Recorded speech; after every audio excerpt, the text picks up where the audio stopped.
Breaking news చూస్తున్నాం. శ్రీ సత్యసాయి జిల్లాలో దారుణం జరిగింది.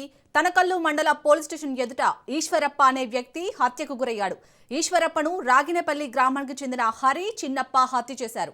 ఈ ఘటన స్థానికంగా తీవ్ర కలకలం సృష్టించింది. రాగినపల్లికి చెందిన హరి భార్యతో మార్పరివాన్నపల్లికి చెందిన ఈశ్వరప్ప అక్రమ సంబంధం పెట్టుకున్నాడనే ఆరోపణలు ఉన్నాయి.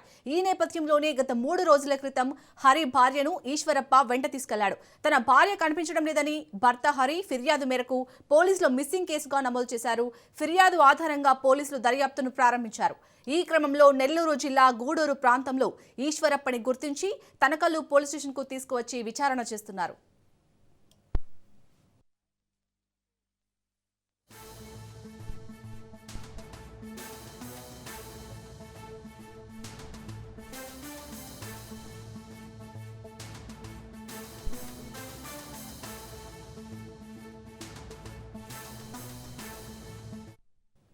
అదే సమయంలో రాగినపల్లి గ్రామం నుంచి హరి చిన్నప్ప తనకల్లు పోలీస్ స్టేషన్ కు వచ్చారు. కాపు కాచి వేట కొడవలితో ఈశ్వరప్పని దారుణంగా హత్య చేశారు. ఈ ఘటనతో పోలీసులు వెంటనే అప్రమత్తమయ్యారు. హరి చిన్నప్పలని అరెస్ట్ చేశారు.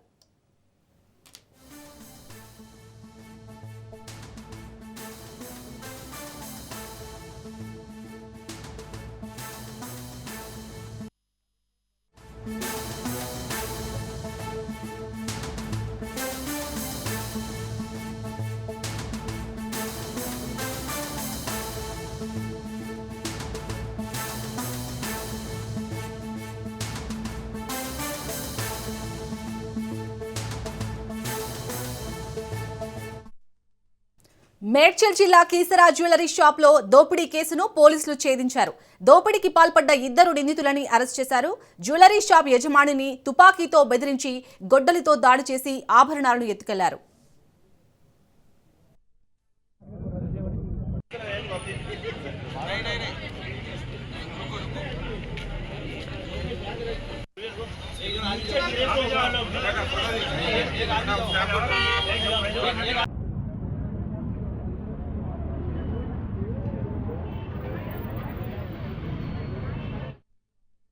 మేడ్చల్ జిల్లా కీసరా జ్యువెలరీ షాప్ లో దోపిడీ కేసుని పోలీసులు ఛేదించారు.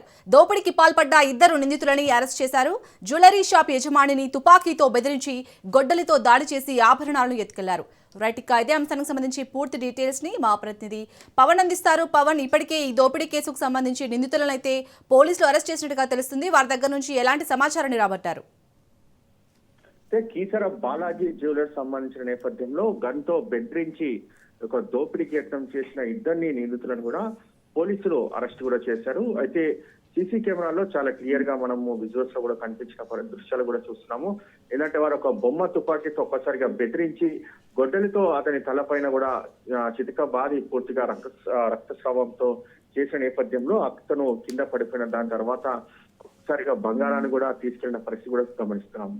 అయితే దీనిపైన అతను బంగారం షాపు యజమాని ప్రతిఘటించడంతో వారు అక్కడి నుంచి కూడా పారిపోయిన పరిస్థితి కూడా మనం చూస్తున్నాము. దీనికి సంబంధించి సీసీ ఫుటేజ్ ఆధారంగా పోలీసులు పూర్తిగా ఇన్వెస్టిగేషన్ కూడా చేశారు. దీని ఆధారంగా చూస్తే మాత్రము అక్కడ 2 నిందితులను కూడా అనుమానితులుగా మొదటగా భావించి వారిని అదుపులోకి తీసుకోగా వారికి సంబంధించిన ఆధారాలు కూడా సేకరించి అసలు నిందితులను కూడా పోలీసులు పట్టుకున్నారు. వారు ఇతర రాష్ట్రాలకు పారిపోతుండగా ఒక్కసారిగా ఇటు పహరా కాచిన పోలీసులు 2 అదుపులోకి తీసుకొని బంగారాన్ని కూడా స్వాధీనం చేసుకున్నారు. అంతేకాకుండా వీరు రెక్కి నిర్వహించి మరి ఈ యొక్క దోపిడీకి పాల్పడినట్లుగా దీనికి సంబంధించి పోలీసులకు ఇన్వెస్టిగేషన్ లో కూడా పూర్తిగా వెల్లడైంది. మధ్యాహ్నము 3 గంటల ప్రాంతంలో డీసీపీ మల్కాజ్గిరి యొక్క ప్రెస్ మీట్ కూడా పెట్టి ఒక నిందితులకు సంబంధించి పూర్తిగా వారి వివరాలు కూడా వెల్లడిస్తారు. మరోవైపు చూస్తే మాత్రం ఈ కేసుకు సంబంధించి అన్ని ఎప్పటికే సీసీ ఫుటేజ్ కావచ్చు, వారు ఏంటంటే ఒక దాడికి పాల్పడ్డారో యొక్క దానికి సంబంధించిన వెపన్ కావచ్చు, పిస్టల్ సంబంధించి కూడా వాటన్నిటిని కూడా పోలీసులు స్వాధీనం చేసుకున్నారు. 3 గంటలకు నిందితులకు సంబంధించి అన్ని వివరాలు చెప్తామని చెప్పి పోలీసులు తెలుపుతున్నారు. అలాగే పవన్, నిందితులు ఎక్కడి వారు? అలాగే ఇంతకు ముందు కూడా గతంలో కూడా అంటే దోపిడీకి పాల్పడ్డ ఘటనలు ఉన్నాయా వీరి గురించి? అయితే వీరు రాజస్థాన్ ముఠాగా తెలుస్తుంది. ఎందుకంటే వీరిపైన గతంలో కూడా కేసులు ఉన్నాయి. అయితే ఇదే తరహాలో కూడా ఒకసారి నగర శివార్లో కూడా ఇది ఒక దోపిడీకి సంబంధించిన జ్యువెలరీ షాపు ఆ యొక్క కేసు కూడా నమోదైంది. అయితే దాని ఆధారంగా కేసు నమోదు చేస్తే వీరు రాజస్థాన్ ముఠాగా తెలుస్తుంది అనేది మాత్రం మనకు సమాచారం ఉంది. అయితే దీనికి సంబంధించి మాత్రము పూర్తిగా ఆధారాలు ఇంకా ఇన్వెస్టిగేషన్ సంబంధించి పూర్తిగా ప్రెస్ మీట్ లో చెప్తామని చెప్పి మరోవైపు పోలీసులు కూడా అంటున్నారు. Right, thank you Pawan.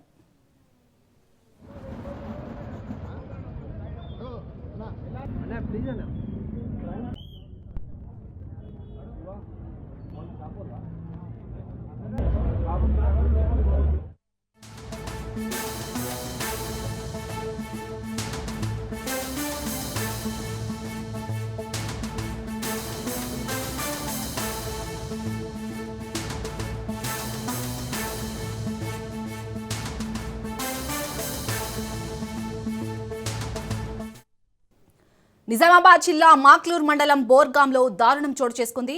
ప్రియుడితో కలిసి భర్త రామేశ్వర్ని భార్య హత్య చేసింది. రామేశ్వర్ గాఢ నిద్రలోకి జారుకున్నాక ప్రియుడితో కలిసి అతడిని దిండుతో చంపింది. అనంతరం గుండెపోటుతో చనిపోయినట్లు కుటుంబ సభ్యులను నమ్మించింది.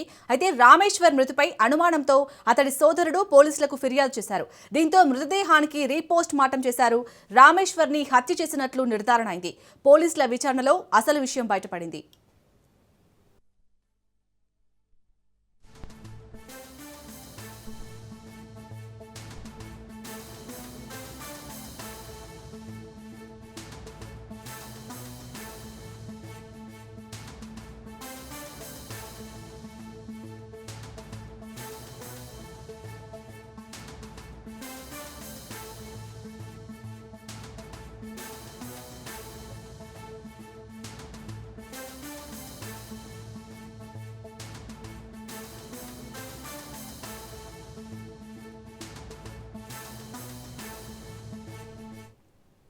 నిజామాబాద్ జిల్లా మాక్లూర్ మండలం బోర్గాంలో దారుణం చోటు చేసుకుంది. ప్రియుడితో కలిసి భర్త రామేశ్వర్ని భార్య హత్య చేసింది. రామేశ్వర్ గాఢ నిద్రలోకి జారుకున్నాక ప్రియుడితో కలిసి అతడిని దిండుతో చంపింది. అనంతరం గుండెపోటుతో చనిపోయినట్లు కుటుంబ సభ్యులను నమ్మించింది. అయితే రామేశ్వర్ మృతిపై అనుమానంతో అతడి సోదరుడు పోలీసులకు ఫిర్యాదు చేశారు. దీంతో మృతదేహానికి రీపోస్ట్ మార్టం చేశారు. రామేశ్వర్ని హత్య చేసినట్లు నిర్ధారణ అయింది. పోలీసుల విచారణలో అసలు విషయం బయటపడింది.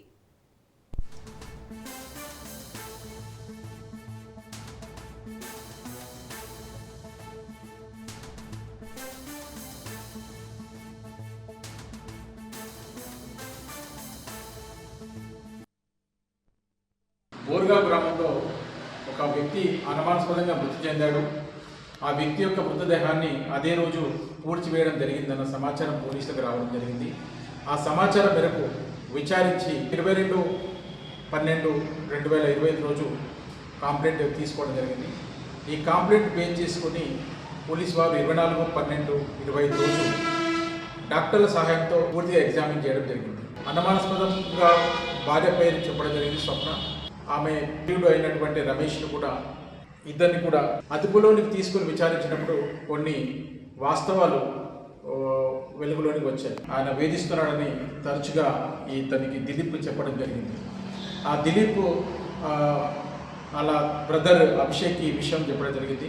వీరిద్దరు కలిసి ఆగస్టు 12వ తారీఖు ఏ విధంగా అయినా ఇతన్ని చంపాలి అనే ఉద్దేశంతో ఇతన్ని యాక్సిడెంట్ చేయడం జరిగింది.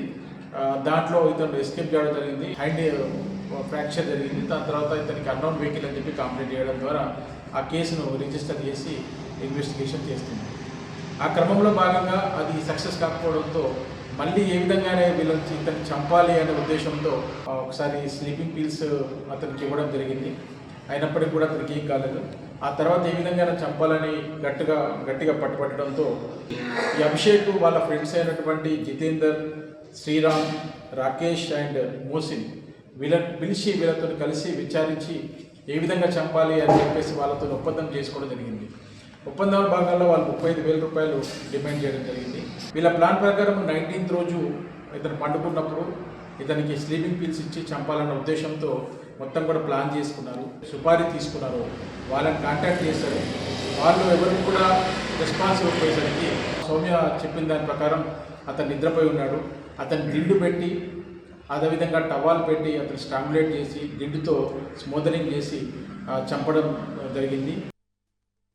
అమెరికాలో తెలుగు యువతి దారుణ హత్యకు గురైంది. డిసెంబర్ 31 నుంచి కనిపించకుండా పోయిన నిఖితారావు మేరీల్యాండ్లోని తన మాజీ బాయ్ ఫ్రెండ్ అర్జున్ శర్మ అపార్ట్మెంట్లో విగతజీవిగా పడి ఉంది.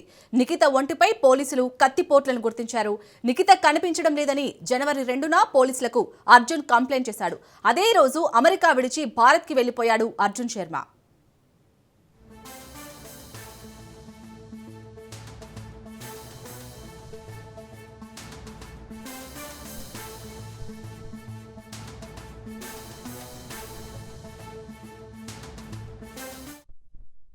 అమెరికాలో తెలుగు యువతి దారుణ హత్యకు గురైంది. డిసెంబర్ 31 నుంచి కనిపించకుండా పోయిన నిఖితారావు మేరీల్యాండ్లోని తన మాజీ బాయ్ ఫ్రెండ్ అర్జున్ శర్మ అపార్ట్మెంట్లో విగతజీవిగా పడి ఉంది. నిఖిత ఒంటిపై పోలీసులు కత్తిపోట్లను గుర్తించారు. నిఖిత కనిపించడం లేదని జనవరి 2న పోలీసులకు అర్జున్ కంప్లైంట్ చేశాడు. అదే రోజు అమెరికా విడిచి భారత్కు వెళ్లిపోయాడు అర్జున్ శర్మ.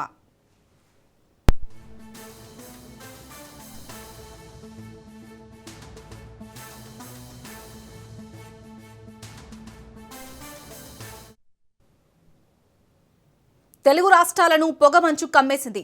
విజయవాడలో ఎయిర్ ఇండియా విమానం గాల్లో చక్కర్లు కొట్టింది. గన్నవరం ఎయిర్పోర్ట్లో దట్టమైన పొగమంచు కమ్ముకుంది. దీంతో విమానం ల్యాండింగ్ కి ఇబ్బంది తలెత్తింది. ఢిల్లీ నుంచి గన్నవరం చేరుకోవాల్సిన విమానం గంటకు పైగా గాల్లోనే చక్కర్లు కొట్టింది.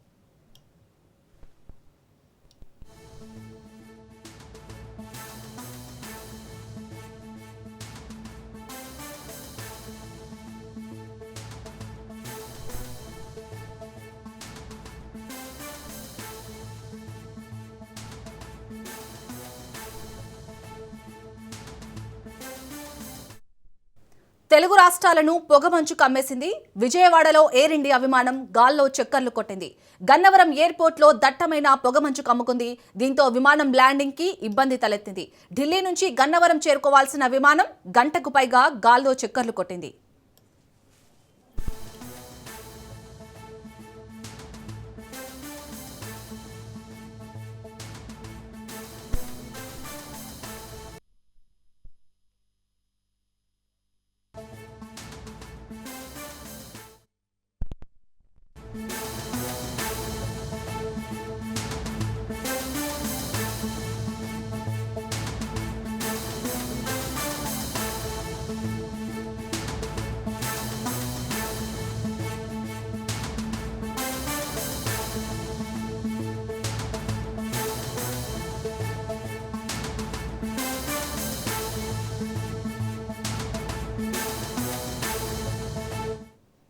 బ్రేకింగ్ న్యూస్ చూస్తున్నాం. గోదావరి జిల్లాలపై ఇవాళ సుప్రీంకోర్టులో విచారణ జరగనుంది. పోలవరం, నల్లమల్ల సాగర్, బనకచెర్ల ప్రాజెక్టులపై తెలంగాణ అభ్యంతరం తెలుపుతుంది. సుప్రీంకోర్టులో తెలంగాణ ప్రభుత్వం పిటిషన్ వేసింది. పిటిషన్లో 8 మందిని ప్రతివాదులుగా చేర్చింది. తెలంగాణ పిటిషన్ ని కొట్టివేయాలంటూ ఏపీ కౌంటర్ పిటిషన్ వేసింది. రాజకీయ కారణాలతోనే కేసు వేశారని ఏపీ ఆరోపిస్తుంది. ఈ పిటిషన్లపై సీజేఐ ధర్మాసనం ఇవాళ విచారణ చేపట్టనుంది.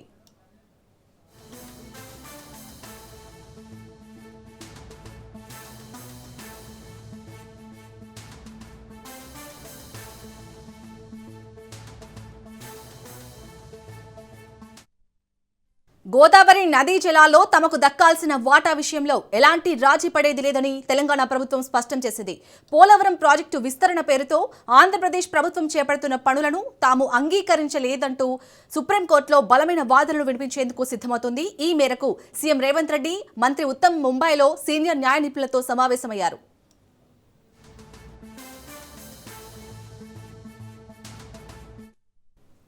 ఆంధ్రప్రదేశ్ ప్రభుత్వం ప్రతిపాదించిన పోలవరం, నల్లమల్ల సాగర్ ప్రాజెక్టును వ్యతిరేకించేందుకు న్యాయపరమైన చర్యలను తెలంగాణ ప్రభుత్వం ముమ్మరం చేసింది. ఇందులో భాగంగా సీఎం రేవంత్, మంత్రి ఉత్తమ్ సుప్రీంకోర్టు సీనియర్ న్యాయవాది అభిషేక్ మను సింఘ్వితో భేటీ అయ్యారు. కోర్టులో రాష్ట్రం తరపున సమర్థవంతమైన బలమైన వాదనలు వినిపించాలని వారు న్యాయ నిపుణులను కోరారు.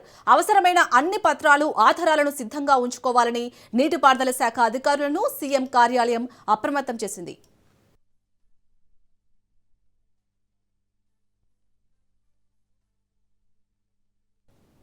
తెలంగాణ ప్రభుత్వం ఇటీవలే సుప్రీంకోర్టులో రిట్ పిటిషన్ దాఖలు చేసింది. చట్టబద్దమైన అనుమతులు లేకుండా పోలవరం ప్రాజెక్టును బనకచెర్ల లేదా నల్లమల్ల సాగర్తో అనుసంధానించే విస్తరణ పనులను ఏపీ ప్రభుత్వం చేపడుతోందని పిటిషన్లో ఆరోపించింది. ఈ పనులను తక్షణమే ఆపాలని పోలవరం ప్రాజెక్టు అథారిటీని ఆదేశించాలని కోరింది. ఆమోదించిన అసలు డిజైన్ ప్రకారమే పోలవరం ప్రాజెక్టు నిర్మాణం జరగాలని స్పష్టం చేసింది.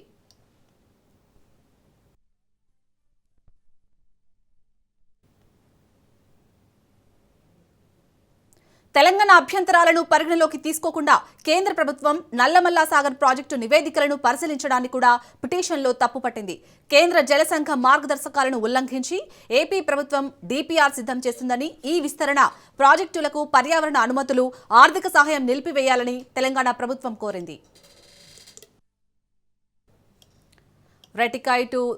కాసేపట్లో గోదావరి జలాలపై అయితే సుప్రీంకోర్టులో విచారణ జరగనుంది. దీనికి సంబంధించి పూర్తి డీటెయిల్స్ ని మా ప్రతినిధి సునీల్ అందిస్తారు. సునీల్, ఇప్పటికే నీళ్ల చుట్టే రాజకీయం తిరుగుతుంది. ఈ నేపథ్యంలో ఇటు గోదావరి జలాలపై అయితే సుప్రీంకోర్టులో విచారణ జరగబోతుంది. సో ఎలాంటి వాదనలు వినిపించబోతుంది తెలంగాణ?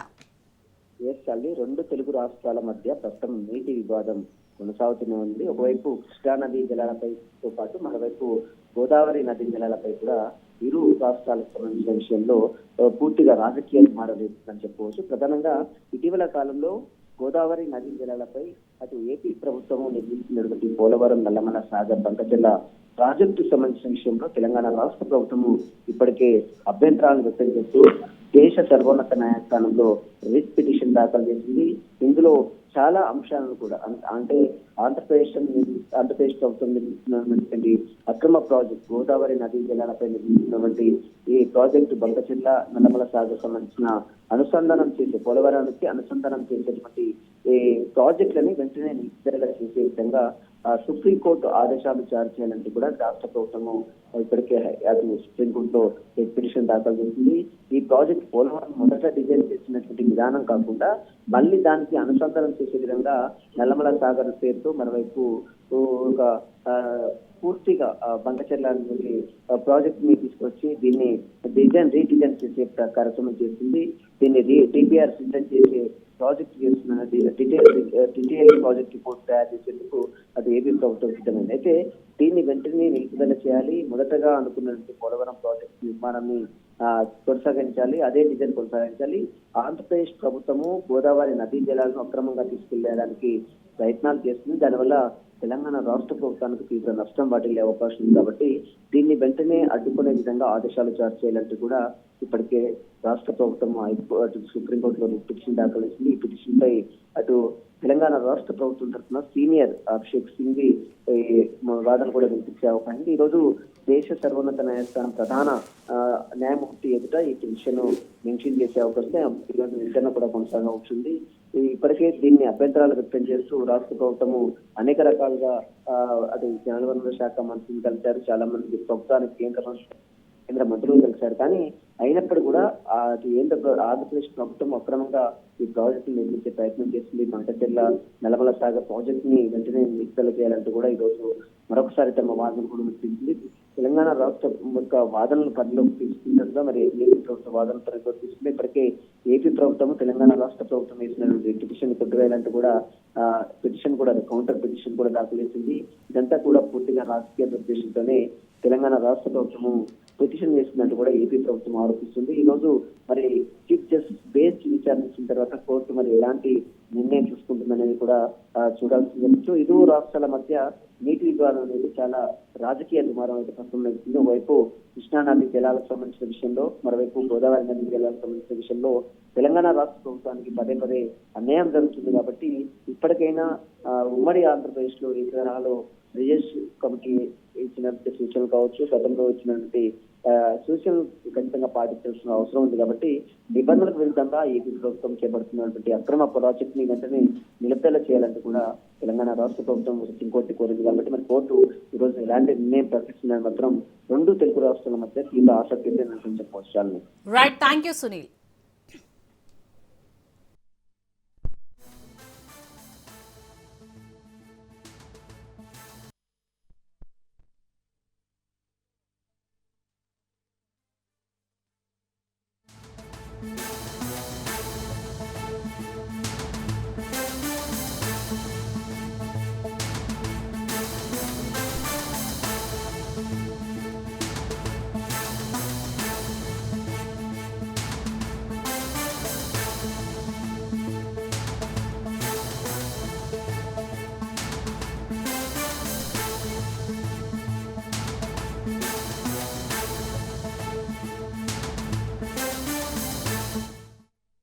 భారత్ రష్యా చమురు ఒప్పందాలపై మరోసారి అమెరికా అధ్యక్షుడు డొనాల్డ్ ట్రంప్ ఆగ్రహం వ్యక్తం చేశారు. భారత్పై త్వరలో వాణిజ్య సుంకాలు విధిస్తామంటూ హెచ్చరించారు. ప్రధాని మోడీ చాలా మంచి వ్యక్తి అని అన్నారు. అలాగే తాను సంతోషంగా లేనని మోడీకి తెలుసని, తనను సంతోషపెట్టడం భారత్కి చాలా ముఖ్యమని ట్రంప్ తెలిపారు. రైట్, ఇదే అంశానికి సంబంధించి పూర్తి డీటెయిల్స్ ని మా ప్రతినిధి మధు అందిస్తారు. మధు, ఇప్పటికే భారత్ రష్యా చమురు ఒప్పందాలపై అయితే సుంకాలు విధించాడు ఆల్రెడీ ట్రంప్. మళ్ళీ ఇప్పుడు కూడా ఇలాంటి వ్యాఖ్యలు చేయడం ఏ విధంగా చూడాలి? అప్డేట్స్ ఏంటి? ప్రధానంగా కూడా ట్రంప్కి భారతదేశం మీద ఎప్పుడు ప్రేమ వస్తుందో లేకపోతే ఎప్పుడు కోపం వస్తుందో తెలియదు. మూడ్ స్వింగ్స్ అంటారు కదా, ఆ మూడ్ అనేది స్వింగ్ అవుతూ ఉంటుంది. అంటే ఓకే, ఎన్నికల సమయంలో గెలిచాడు, నిలబడ్డాడు, ఆ తర్వాత వచ్చి రాగానే ఎప్పుడైతే ఆయన అధికారంలోకి వచ్చాడో అధికారంలో రాగానే భారతదేశం మీద ఒక రకమైనటువంటి కక్ష లేకపోతే కోపము, మొత్తానికి అన్ని రకాల వీసాలకు సంబంధించి పూర్తిగా కూడా భారతదేశం నుంచి ఎవరైనా రావాలనుకుంటే కావాల్సినటువంటి మొత్తం గడువులు కావచ్చు, లేకపోతే వీసాకి సంబంధించినటువంటి వ్యవహారాలు వాటన్నిటిని కూడా టైట్ చేశాడు.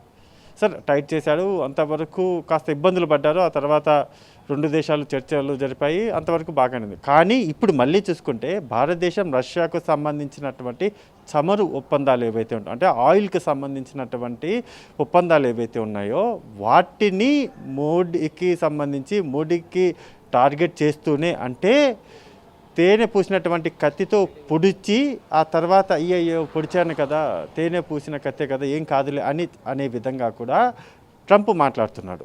ఎందుకు ఇలా? అసలు భారతదేశానికి రష్యాకు సంబంధించి ఒప్పందం, ఆయిల్కి సంబంధించినటువంటి ఒప్పందాలు జరిగితే ట్రంప్కి ఎందుకు కోపం వస్తుంది? అలా వచ్చినటువంటి కోపాన్ని ఆయన ఓపెన్గానే ప్రకటించేశాడు. మోడీ అంటే నాకు ఇష్టమే, మోడీ అంటేనే నాకు ఇష్టం అని ఒకవైపు చెబుతూనే మరోవైపు నాకు కోపం తెప్పించకుండా ఉంటే ఇంకా చాలా మంచిది అని. సో అతను అమెరికాకు అధ్యక్షుడు అవ్వచ్చు, ప్రపంచ దేశాలకు సంబంధించినటువంటి వ్యవహారాల్లో అమెరికా కీలక పాత్ర పోషించవచ్చు. కానీ ఒక పక్క దేశానికి సంబంధించినటువంటి వ్యవహారాల్లో వాళ్ళు చేసుకునేటటువంటి ఒప్పందాలలో ఆయన మనసుకు నొచ్చుకోవడం ఏంటి అనేది కూడా లేకపోలేదు. ఏదేమైనప్పటికీ భారతదేశం రష్యాకు సంబంధించినటువంటి ఆయిల్ ఒప్పందాలు ఏవైతే ఉన్నాయో ఆ చమురు ఒప్పందాలకు సంబంధించి ట్రంప్కి అయితే ఇప్పుడు కోపం వచ్చింది. వచ్చినటువంటి ఆ కోపాన్ని నేను కమింగ్ డేస్లో ఇది ఇలాగే కొనసాగుతాయంటే, భారతదేశానికి రష్యాకు మధ్య ఉన్నటువంటి మీ ఆయిల్ ఒప్పందాలు ఇలాగే కొనసాగితే నేను మీ భారతదేశానికి సంబంధించినటువంటి సుంకాల వ్యవహారంలో, అంటే ఎక్స్పోర్ట్ అండ్ ఇంపోర్ట్ ఉంటాయి కదా, వాటి వ్యవహారంలో సుంకాలు విధిస్తాను, అంటే ట్యాక్సులు విధిస్తాను, అధిక మొత్తంలో ట్యాక్సులు విధిస్తాను అనేటటువంటి బెదిరింపు, భయపెట్టడం లాంటిదైతే ఇప్పుడు చేశాడు. చూడాలి దీనికి సంబంధించి ఇండియన్ గవర్నమెంట్ ఎటువంటి రియాక్షన్ ఇవ్వబోతుంది, ఎటువంటి ఆన్సర్ ఇవ్వబోతుంది అని చూడాలి. కానీ ఇప్పటివరకు అయితే వెదర్ అయితే నార్మల్గా కనిపిస్తున్నప్పటికీ కానీ ఒక మిసైల్ అయితే, ఒక బాంబు అనేది మాటల్లో అయితే ట్రంప్ వదిలిపెట్టాడు. భారతదేశానికి సుంకాలు విధిస్తాను, జాగ్రత్త అనే విధంగా అయితే ట్రంప్ మాటల్లో కనిపిస్తుంది. Right, thank you Madhu.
Right, బులెటిన్లో బ్రేకింగ్ న్యూస్ చూస్తున్నాం. ఫోన్ ట్యాపింగ్ కేసులో హరీష్ రావుకి సంబంధించి తెలంగాణ ప్రభుత్వం పిటిషన్ వేసింది. సో సుప్రీంకోర్టులో అయితే హరీష్ రావుకి ఊరట లభించింది. తెలంగాణ ప్రభుత్వం ఏదైతే పిటిషన్ వేసిందో దాన్ని కోర్టు కొట్టేసింది.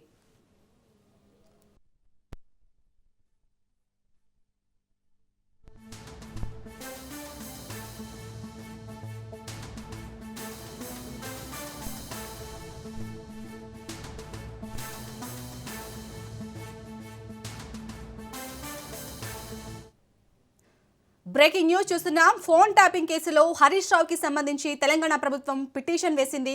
సో ఈ పిటిషన్ అయితే సుప్రీంకోర్టు కొట్టేసింది. సో హరీష్ రావుకి అయితే సుప్రీంకోర్టులో ఊరట లభించింది.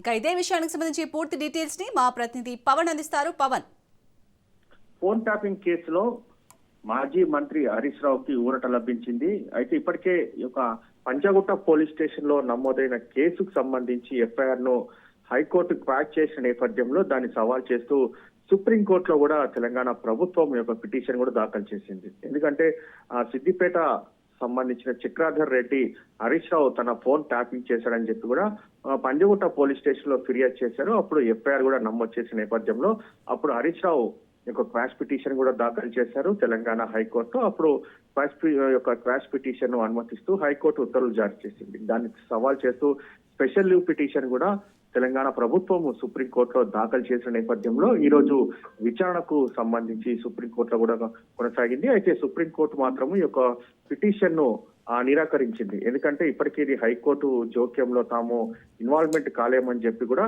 సుప్రీంకోర్టు చెప్పిన నేపథ్యంలో ఈ యొక్క పిటిషన్ కూడా కొట్టేసింది. దీంతో హైకోర్టులో దీనికి సంబంధించి హైకోర్టులో ఇప్పటికే జోక్యం చేసుకోలేమన్న సుప్రీంకోర్టు వాదనలతో హరీష్ రావుకి మాత్రం ఊరట లభించింది. కేసుకు సంబంధించి పూర్తిగా ఫోన్ ట్యాపింగ్ లో ఇన్వెస్టిగేషన్ కు అనుమతి ఇవ్వాలని చెప్పి కూడా ఇందులో తెలంగాణ ప్రభుత్వం యొక్క పిటిషన్ లో పేర్కొంది. అయితే ఈ యొక్క పిటిషన్ నేపథ్యంలో సుప్రీంకోర్టు కొట్టేసిన పరిస్థితి కూడా చూస్తున్నాం. దీంతో హరీష్ రావుకు ఊరట లభించింది. Right, thank you Pawan.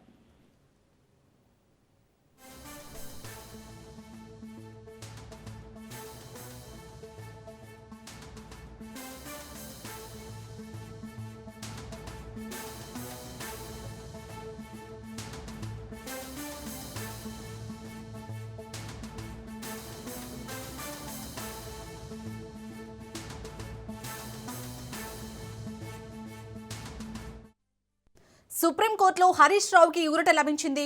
ఇక తెలంగాణ ప్రభుత్వ పిటిషన్ ని అయితే కొట్టేసింది కోర్టు. ఫోన్ ట్యాపింగ్ కేసులో విచారణకు అనుమతించాలని ఏదైతే తెలంగాణ ప్రభుత్వం సుప్రీంకోర్టులో పిటిషన్ వేసిందో దాన్ని కొట్టేసింది. సో హైకోర్టు ఉత్తర్వుల్లో జోక్యం చేసుకోలేమని చెప్పింది సుప్రీంకోర్టు. సో తెలంగాణ ప్రభుత్వం దాఖలు చేసిన ఎస్ఎల్పీని అయితే కొట్టేసింది కోర్టు.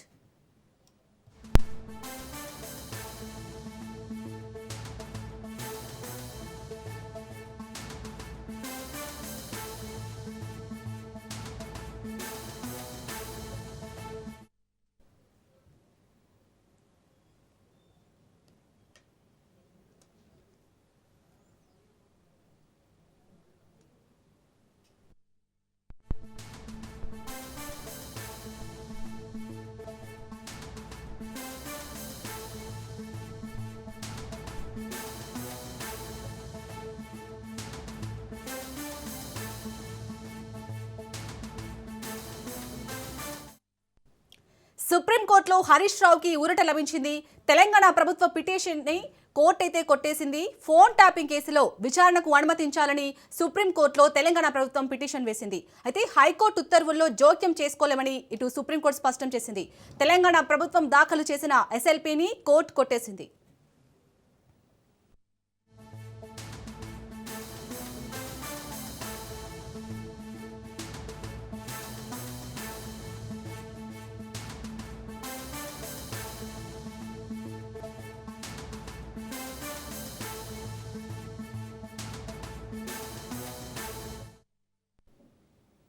రైట్, ఇదే అంశానికి సంబంధించి పూర్తి డీటెయిల్స్ ని మా ప్రతినిధి పవన్ అందిస్తారు. పవన్, సుప్రీంకోర్టులో హరీష్ రావుకి ఊరట లభించింది. ఫోన్ ట్యాపింగ్ సంబంధించిన నేపథ్యంలో చూస్తే తెలంగాణ ప్రభుత్వము హరీష్ రావు ఫోన్ ట్యాపింగ్ లో విచారించేందుకు అనుమతిస్తూ స్పెషల్ పిటిషన్ కూడా సుప్రీంకోర్టులో దాఖలు చేశారు. అయితే ఈ యొక్క సుప్రీంకోర్టులో ఈ రోజు విచారణ కొనసాగిన నేపథ్యంలో ఈ యొక్క హైకోర్టు విషయంలో జోక్యం చేసుకోలేమని చెప్పి కూడా తెలంగాణ యొక్క సంబంధించిన హైకోర్టు విషయంలో సుప్రీంకోర్టు జోక్యం చేసుకోలేమని ఈ యొక్క పిటిషన్ కూడా కొట్టివేసిన పరిస్థితి కూడా చూస్తున్నాము. అయితే సిద్దిపేటకు సంబంధించిన చక్రాధర్ రెడ్డి పంజగుట్ట పోలీస్ స్టేషన్ లో కూడా ఫిర్యాదు చేశారు. అయితే మాజీ మంత్రి హరీష్ రావు తన ఫోన్ ను ట్యాపింగ్ చేశారని చెప్పి కూడా ఫిర్యాదు చేయడంతో అప్పుడు పంజగుట్ట పోలీసులు కేసు కూడా నమోదు చేశారు. అయితే దీనిపైన హరీష్ రావు హైకోర్టులో క్వాష్ పిటిషన్ కూడా దాఖలు చేశారు. అయితే క్వాష్ పిటిషన్ నేపథ్యంలో ఈ యొక్క పిటిషన్ కూడా అంటే ఎఫ్ఐఆర్ కూడా హైకోర్టు పాస్ చేసింది. దానికి సంబంధించిన నేపథ్యంలో సవాల్ చేస్తూ సుప్రీంకోర్టు కూడా తెలంగాణ ప్రభుత్వము స్పెషల్ పిటిషన్ దాఖలు చేయడంతో దీనిపైన జోక్యం చేసుకోలేమని చెప్పి కూడా ప్రధానంగా ఇప్పటికే సుప్రీంకోర్టు దీనికి సంబంధించి కూడా చెప్పిన నేపథ్యంలో సుప్రీంకోర్టులో హరీష్ రావు కూడా ఊరట లభించిందని కూడా మనం చెప్పుకోవచ్చు. Right, thank you Pawan.